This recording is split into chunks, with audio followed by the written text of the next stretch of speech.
शिवम राठौर, उम्र 4 साल, kidney fail होने से मौत। अदनान खान, उम्र 5 साल, किडनी फेल होने से मौत। उसेद खान, उम्र 4 साल, किडनी फेल होने से मौत। ऋषिका पिपरे, उम्र 5 साल, किडनी फेल होने से मौत। हेतांश सोनी, उम्र 4 साल, किडनी फेल होने से मौत। श्रेया यादव, उम्र 2 साल, किडनी फेल होने से मौत। विकास यदुवंशी, उम्र 4 साल, किडनी फेल होने से मौत। हल्की सी खांसी थी, खांसी होने पे क्या ये खांसी की दवाई चिराना CHC से लाई हुई थी। 27 तारीख को मेरा बच्चा खत्म हो गया खांसी की शीशी से।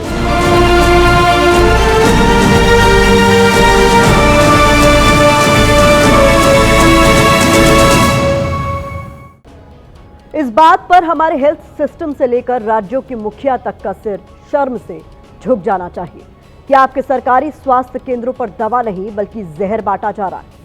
बच्चों के लिए खांसना मानो गुनाह हो गया। इस देश में खांसी की दवा लेने जाएंगे तो शीशी में क्या मौत का सामान भर के दे दिया जाएगा?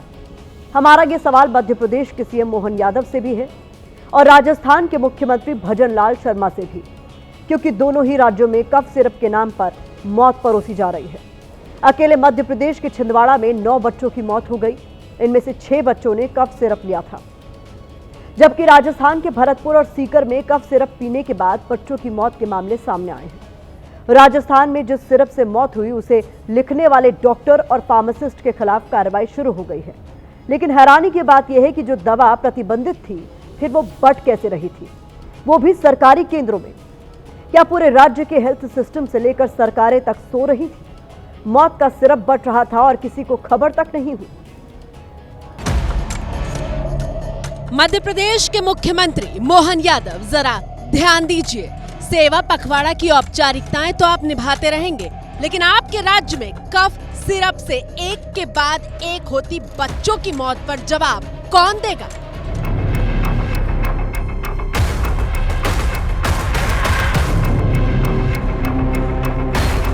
मध्य प्रदेश के CM मोहन यादव के YouTube से लेकर X अकाउंट तक खुशहाल मध्य प्रदेश को दिखाने वाली सैकड़ों रीलें मौजूद हैं। ऐसी रीलों से हमको आपत्ति नहीं है, लेकिन CM साहब एक हफ्ते से ज्यादा वक्त होने को आया जब आपके राज्य में कफ सिरप से होने वाली मौतों पर हाहाकार मचा है, लेकिन आपके मुखमंडल से इतनी बड़ी विपदा पर अब तक एक भी बयान सामने क्यों नहीं आया है?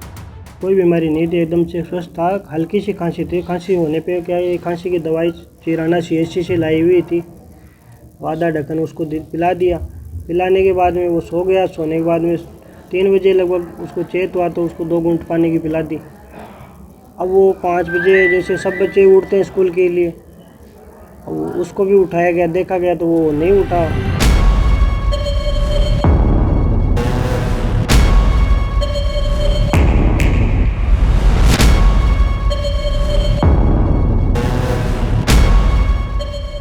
आपकी स्क्रीन पर मौजूद ये मासूम मध्य प्रदेश के बीमार हेल्थ सिस्टम का शिकार हुए हैं। किसी बच्चे की उम्र 2 साल की थी तो कोई 4 साल का था। ये कहने में भी कलेजा मुंह को आता है कि इतने छोटे बच्चों की मौत किडनी फेल होने से हो गई। लेकिन ध्यान से सुन लीजिए, किडनी फेल हुई नहीं है, किडनी फेल की गई है। फीवर आया था, हमने डॉक्टर पर सोनी सर के यहाँ लेके गए थे 21 तारीख को, और ये वाली दवाई हमारे बच्चे को दी गई। इसी से उसकी किडनी दोनों डिफेक्ट हो गई थी। अपने 4 साल के बच्चे को खोने वाली उसकी माँ हाथ में मौत के सिरप की शीशी लिए अपनी सरकार से पूछ रही है कि आपके स्वास्थ्य केंद्रों पर क्या मौत परोसी जा रही है?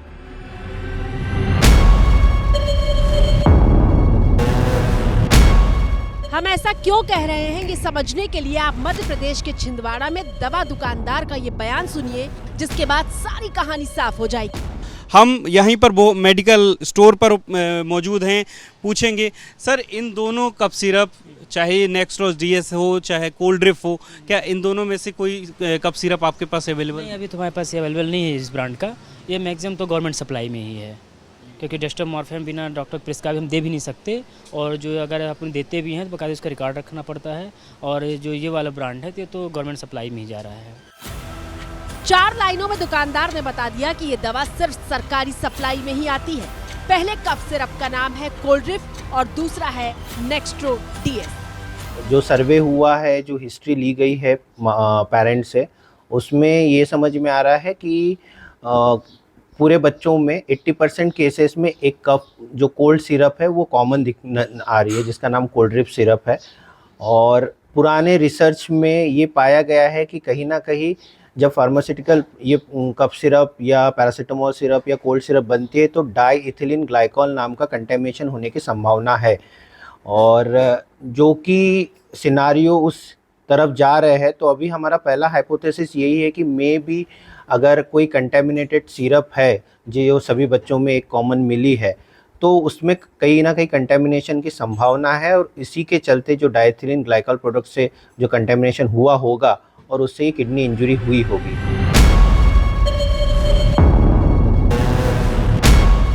शुरुआती जांच में पाया गया है कि इन कफ सिरप्स में डाइथिलीन ग्लाइकॉल नाम का एक रसायन मिला है, जो कि एक इंडस्ट्रियल सॉल्वेंट है जिसका इस्तेमाल कार के ब्रेक में होता है। लेकिन अगर शरीर में चला जाए तो ये सबसे पहले किडनी पर असर डालता है। विश्व स्वास्थ्य संगठन यानी WHO के मुताबिक कफ सिरप में डाइथिलीन ग्लाइकॉल सिर्फ 0.10% से ज्यादा नहीं मिलाया जा सकता है। बच्चा बहुत छोटा होता है, नाजुक होता है, और जब बड़ा बन जाता है तो शरीर मजबूत और स्ट्रांग हो जाता है, उसकी इम्यूनिटी डेवलप हो जाती है। और बच्चों की इम्यूनिटी डेवलप नहीं होती, तो इसी प्रकार कोई भी टॉक्सिन्स बॉडी में अगर जाता है या कोई भी ऐसी पदार्थ जो बॉडी में जाता है जो नुकसान कर सकता है बच्चे को या उसके शरीर के ऑर्गन्स को, जो कि बड़े वाइटल ऑर्गन होते हैं जैसे कि हार्ट, लीवर, किडनी, बहुत ही ज़रूरत वाइटल ऑर्गन क्यों कहते हैं, क्योंकि इनमें अगर कोई भी गड़बड़ी होगी या इनमें कोई भी टॉक्सिन्स आएंगे तो ये जानलेवा साबित हो सकते हैं। जैसा कि आपने इशारा करा कि किडनी फेलियर की बात करी जा रही है, तो उसमें भी ऐसा अक्सर हो सकता है। मध्य प्रदेश के छिंदवाड़ा में कफ सिरप पीने से मौत का मातम पसरा है, लेकिन इस राज्य की सरकार कितनी गंभीर है इसका अंदाजा आपको डिप्टी CM के बयान से लग जाएगा, जो बिना किसी जांच रिपोर्ट के आए कंपनी को ही क्लीन चिट दे रहे हैं। गांव में रहने वाला वो परिवार था, और किस वजह से ये हुई है जब तक वो रिपोर्ट नहीं आ जाती कुछ भी कहना भी संभव नहीं। कफ सिरप वाली जो बात आई थी वो जरूर निराधार है। उस कफ सिरप के कारण ये मौतें नहीं हुई है, ये तय। उप मुख्यमंत्री साहब अपने SDM का ही बयान सुन लेते तो शायद इतना गैर जिम्मेदाराना बयान नहीं देते। पानी की जांच, मच्छर की जांच, ये सब विभिन्न जो टीमें आई थी उनसे करवा ली है, वो सब रिपोर्ट्स नॉर्मल आई हैं। जो 9 बच्चों की डेथ हुई उनमें से 6 बच्चों से बात हुई थी, जिनमें से 5 बच्चों पर कोल्ड ड्रिफ्ट की हिस्ट्री और एक पर नेस्ट्रो की हिस्ट्री निकली है। तो उसके हमने सैंपल्स भेज दिए हैं, उसकी भी जाँच अवेटेड है। तो जैसे ही उसमें कुछ निकल के आता है उसमें हम कार्रवाई कर पाएंगे। मामला बढ़ा तो MP के डिप्टी CM को गलती का एहसास हुआ और वो फौरन भूल सुधार करने लगे। 3 दवाइयों की रिपोर्ट आई थी जिसमें ये पाया गया कि इन दवाइयों के कारण मौत का कारण नहीं है, लेकिन अभी बाकी लगभग 9 या 10 दवाइयाँ ऐसी हैं जिसकी रिपोर्ट आना बाकी है। तो उन दवाइयों की रिपोर्ट जब आ जाएगी तभी कुछ कहना संभव होगा। 2 दिन पहले जो बात हुई थी वो 3 दवाइयों के बारे में बात हुई थी जिसके सैंपल की रिपोर्ट आ चुके थे, और ये कंफर्म हो गया था कि इन दवाइयों के कारण मौत नहीं हो सकती। अपने गैर जिम्मेदाराना बयान से डिप्टी CM और राज्य के स्वास्थ्य मंत्री विपक्षी पार्टी के निशाने पर आ गए हैं। आज हम संकेतात्मक राजेश शुक्ला जी को जगाना चाहते हैं और जानना चाहते हैं कि 9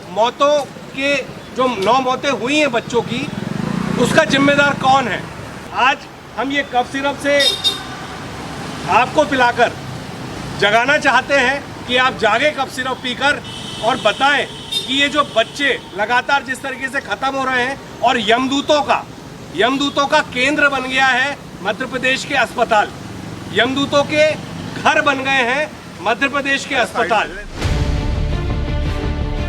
अजीब हालात है मध्य प्रदेश की स्वास्थ्य व्यवस्था का। जरा सोचिए, एक कफ सिरप जिस पर इस बात का शक है कि उससे बच्चों की मौतें हो रही हैं, लेकिन रिपोर्ट का इंतजार किया जा रहा है, और अब तक उस कफ सिरप को बैन करने का फैसला नहीं हुआ है। छिंदवाड़ा में इंसिडेंट हुआ है और छिंदवाड़ा में बैन कर दी गई है, तो बाकी जगह से तो इस तरह की स्थिति निकल के नहीं आई है। तो मान लीजिए रिपोर्ट आती है, उसमें कोई दिक्कत होती है कि हाँ इसकी वजह से, तो उस स्थिति में उस अनुसार ही एक्शन लिया जाएगा। अभी क्या हम उन बच्चों को क्या उस मरने के लिए छोड़ रहे हैं? नहीं, बिल्कुल ऐसा नहीं है कि मरने के लिए छोड़ रहे हैं। उस डायरेक्शन में भी स्वास्थ्य विभाग के माध्यम से कार्रवाई की जा रही है कि जो भी स्थिति है, लेकिन है ना, जब तक as a food and drug जब तक टेस्ट की रिपोर्ट नहीं आएगी तब तक कुछ भी स्टेटमेंट यहाँ से नहीं दे सकते।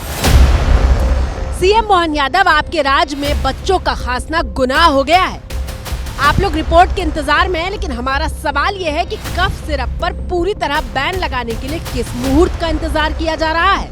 ये तो अब भगवान ही जानता है, क्योंकि आपके डिप्टी सीएम से लेकर अलग अलग विभागों के पास सिर्फ रटे रटाए बयान है, सवालों का जवाब किसी के पास नहीं है। अभी पेरेंट्स यही बात से डरे हुए हैं कि भाई उस सिरप से अगर मौत हुई है तो हम बच्चों को दें या ना दें। रोक भी नहीं है तो डॉक्टर्स लिख भी रहे हैं जहाँ पर इस चीज़ के लिए तो मैं अभी इमीडिएटली बेसिस पे कुछ नहीं कह सकती हूँ। वरिष्ठ लोगों से बात करने के पश्चात ही निर्णय समझ में। यही तो हम पूछ रहे हैं कि कौन है ये वरिष्ठ लोग जो सबसे जरूरी मुद्दे पर फैसला लेने का हक तो रखते हैं लेकिन फैसला लेते नहीं है। सोच कर देखिए, बच्चों की जान से ज्यादा जरूरी क्या हो सकता है? कल्पना करके देखिए, सब कुछ ठीक चल रहा था, बच्चा घर के आंगन में खेल रहा था, उसे अचानक से साधारण खांसी होती है। इलाज के लिए माँ बाप बेहद भरोसे के साथ सरकारी अस्पताल से कफ सिरप लेकर आते हैं, लेकिन दवा पीते ही कुछ घंटों के अंदर एक हंसता खेलता बच्चा बेहोश होता है, उसकी किडनी फेल होती है और वो मौत के मुंह में समा जाता है। इन मौतों को हत्या क्यों ना कहा जाए, क्योंकि निर्दोष बच्चे की जान किसी और ने नहीं बल्कि लापरवाह सिस्टम और दवा में मिले जहर ने ली है। एबीपी न्यूज अस्पताल के भीतर की तस्वीरें नहीं दिखाता, लेकिन इस खबर की गंभीरता और जरूरत के लिए हम इन तस्वीरों को दिखा रहे हैं। छिंदवाड़ा के अलग अलग अस्पतालों में ऐसे कई बच्चों का इलाज चल रहा है जिन्हें सर्दी जुकाम बुखार होने पर वो कफ सिरप पिलाया गया था, लेकिन बच्चा अस्पताल पहुंच गया। कौन सी दवा पिलाई थी आपने? वो पैरासीटामोल वाली थी, क्योंकि बुखार था। कौन डॉक्टर लिखता था? अरे मैं सोहे डॉक्टर के पास से लेके आई थी ना। मुझे पहले बुखार आया था तब, अब वो पता नहीं मैंने यहाँ पे जमा कर दी मुझे। फिर उसके बाद क्या हुआ? बुखार भी उतर गया था, उसके बाद बस यूरिन नहीं कर रहा था। वो दवा की वजह से हुआ या फिर होने वाला था, ये नहीं मालूम मुझे। अच्छा, वो दवा लेने के बाद उसके यूरिन आना बंद हो गया था। हाँ। बच्चों की मौत के बढ़ते मामलों ने तूल पकड़ा तो छापेमारी की कार्रवाई शुरू हुई। तस्वीरें एमपी के जबलपुर की हैं, जहां कटारिया फार्मास्यूटिकल्स डिस्ट्रीब्यूटर पर छापा पड़ा है। ये वही कंपनी है जिसने एमपी के छिंदवाड़ा में कफ सिरप की सप्लाई की थी। छिंदवाड़ा में कोई केस हो गया है जहां हमारी माल की सप्लाई होती है। कौन सी दवाई है, किस यूज में आती है अगर आपको? कोल्ड ड्रिप सिरप, सर्दी खांसी जुकाम। छिंदवाड़ा में कहाँ सप्लाई होती है आपके यहाँ से? छिंदवाड़ा में हमारे पास से जाता है 3 स्टॉकिस्ट हैं, Jain medical and general stores, Ayush pharma, new अपना फार्मा। कोई डॉक्टर स्पेशल है जो प्रेस्क्राइब करते हैं इसको? और वहाँ तो पूरे शहर में चलती है, हॉस्पिटल में भी सब जो डॉक्टर हैं वो लोग लिखते हैं। कटारिया फार्मास्यूटिकल्स ने चेन्नई से कफ सिरप की 660 बोतलें मंगवाई थी। 660 में से 594 बोतलें छिंदवाड़ा में सप्लाई की गई थी। बची हुई बोतलों को भोपाल में जांच के लिए भेजा गया है। पता चल रहा है कि जो ये कफ सिरप थे इसमें डाइकेथिलीन ग्लाइकोल की मात्रा है जो कि इंडस्ट्रियल सॉल्वेंट है। तो अगर ऐसा है तो क्या इनका प्रयोग किया जाता है, या अगर किया जाता है तो क्या इसमें मात्रा का ध्यान नहीं रखा गया होगा? अगर इस तरीके की बातें हैं तो देखिए, जो आप एक पर्टिकुलर केमिकल की बात कर रहे हैं वो आम तौर पर कफ सिरप का कंस्टिट्यूएंट नहीं होता। कहीं ना कहीं से या तो एडल्ट्रेशन या किसी तरह से उस कफ सिरप में चला गया होगा, किसी बैच में गया होगा। कैसे गया ये तो जांच का विषय। और ऐसा बिल्कुल मत सोचिएगा कि ये सिर्फ मध्य प्रदेश के छिंदवाड़ा का मामला है। साल 2022 में कफ सिरप से मौत का मामला अफ्रीका के गैम्बिया में भी सामने आया था और 70 बच्चों की मौत हुई थी। आप ये सुनकर हैरान रह जाएंगे कि अफ्रीका के गैम्बिया में कफ सिरप की सप्लाई करने वाली कंपनी हरियाणा की मेडन फार्मास्यूटिकल्स थी। इस कंपनी के सिरप में डीई यानी डाइथिलीन ग्लाइकोल और ईजी यानी एथिलीन ग्लाइकोल जैसे बेहद खतरनाक केमिकल मिले थे। और वहां भी बच्चों की किडनी फेल हो गई थी, जबकि साल 2022-23 में उज्बेकिस्तान में 20 से ज्यादा बच्चों की मौत हुई थी और वहां कफ सिरप की सप्लाई नोएडा की मेरियन बायोटेक कंपनी ने की थी। और इन मौतों पर लोकसभा में सवाल भी पूछा गया था कि क्या इन भारतीय दवा कंपनियों के खिलाफ सरकार ने कोई एक्शन लिया है। लेकिन ऐसा लगता है कि जो मुद्दा देश की संसद तक पहुंच चुका था उसके बाद भी सब कान में रुई डालकर सोते रहे। तभी तो एमपी के साथ साथ राजस्थान में भी बच्चों की मौत के मातम का शोर सुनाई दे रहा है।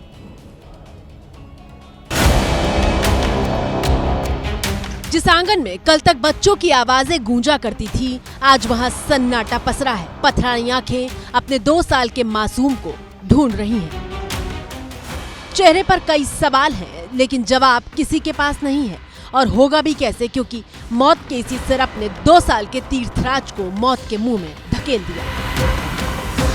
राजस्थान के भरतपुर का रहने वाला ये परिवार अपने बेटे को हल्की खांसी और जुकाम होने पर पास के सरकारी अस्पताल में ले गया था, लेकिन उन्हें क्या पता था कि सीएम भजनलाल शर्मा के राज में मुफ्त में मिल रही खांसी की दवाई बेटे के लिए काल बन जाएगी। लड़का था छोटा वाला, वो मतलब बीमार हो गया, खांसी जुकाम थे उसके, तो मैं सुबह की टाइम बहर सरकारी हॉस्पिटल में उसको दिखाने ले गया।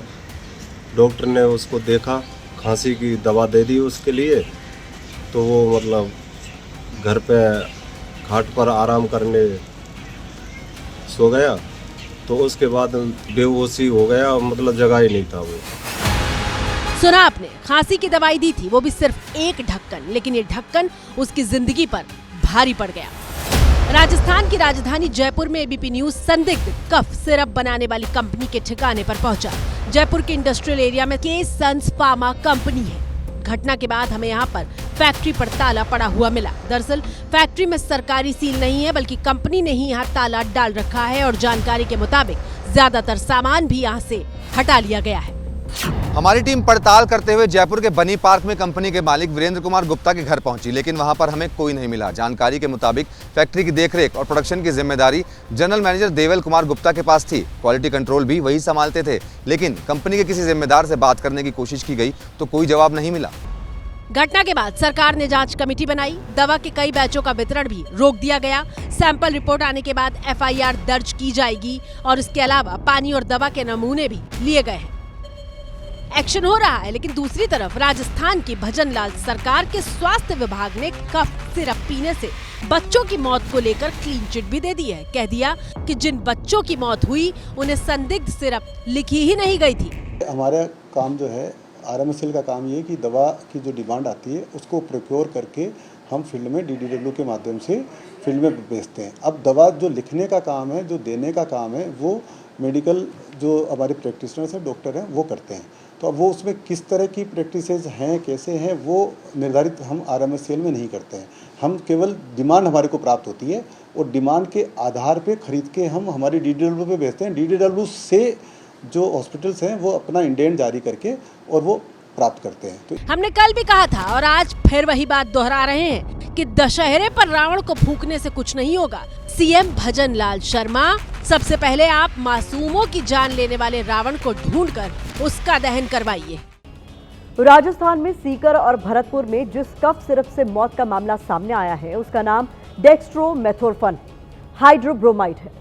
ये वही दवा है जिससे साल 2021 में दिल्ली में 16 बच्चों की तबीयत बिगड़ गई थी। इसके बावजूद कंपनी के खिलाफ कोई कड़ा कदम नहीं उठाया गया। राजस्थान ड्रग कंट्रोलर विभाग का कहना है कि उन्हें दिल्ली की घटना की जानकारी थी, लेकिन यहां की क्वालिटी जांच में कोई खामी नहीं मिली। राजस्थान के मुख्यमंत्री भजनलाल शर्मा से हमारा सवाल है कि इतने ठोस सबूतों के बावजूद दवा को हरी झंडी आखिर कैसे दे दी गई?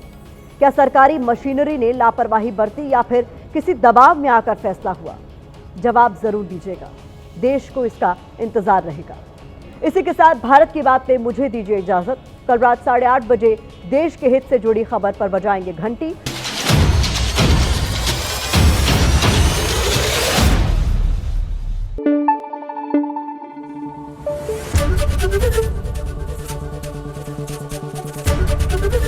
एबीपी न्यूज आपको रखे आगे।